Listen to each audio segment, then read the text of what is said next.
All right, so let's talk about recommended extensions and how to deal with them. So, actually, let me open a folder first here to give you some context. So, you can actually have extension recommendations for extensions in your per folder, meaning inside your .vs Code folder inside a repository, or you can actually have them by workspace, right? So you can actually do that by workspace as well. Now, you can actually make recommendations, or VS Code makes its recommendations automatically, and you can prevent those recommendations VS Code makes on its own by by identifying the recommendations you don't want VS Code to make. Okay, so how do you handle these things? And here's my decision criteria.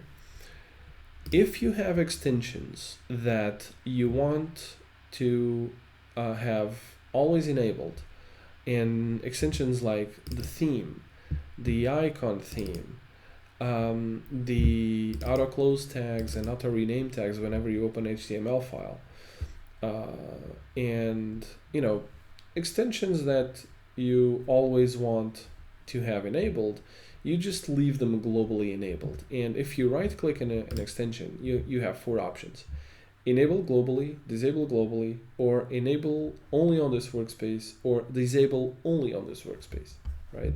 So usually the most common use case is you want to recommend a particular extension. For example, the live server and the debugger for Chrome extensions, I don't need them always enabled, because sometimes I'm working on the front end, sometimes I'm working on the back end, and if I'm working with Node.js, this is completely useless, right? Node.js is a backend technology, and unless I'm working with a front end client, no, I don't really need these extensions enabled. So I might want to disable them globally. So I have this is in single folder workspace mode, right? So I might want to just globally disable the live server extension and the debugger for Chrome extension as well. And then what I can do is I might want to enable only for this workspace, right? So I can do that.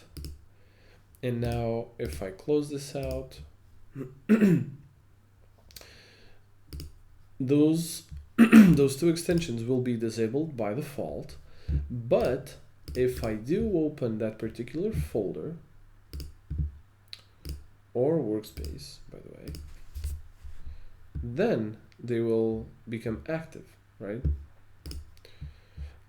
They will no longer be disabled. They will be enabled, and you can see they're enabled because actually the go live button is right here.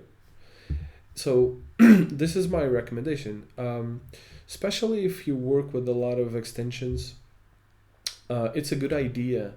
The ones that you use the most, just keep them always enabled. But the ones that are kind of specific to your project, put them here in the recommendations. And another really good reason to do this is that some extensions can become really annoying.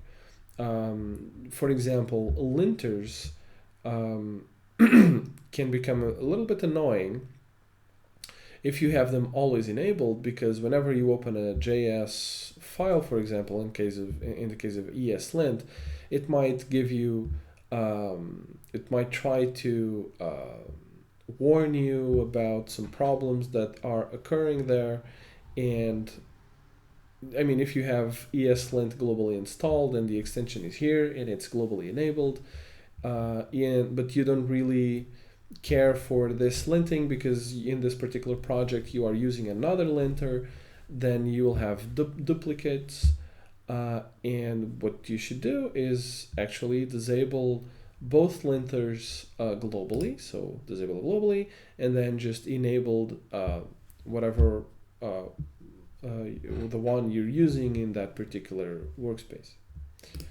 All right, so I hope that makes sense. And that's extensions and my recommendations for how to use them.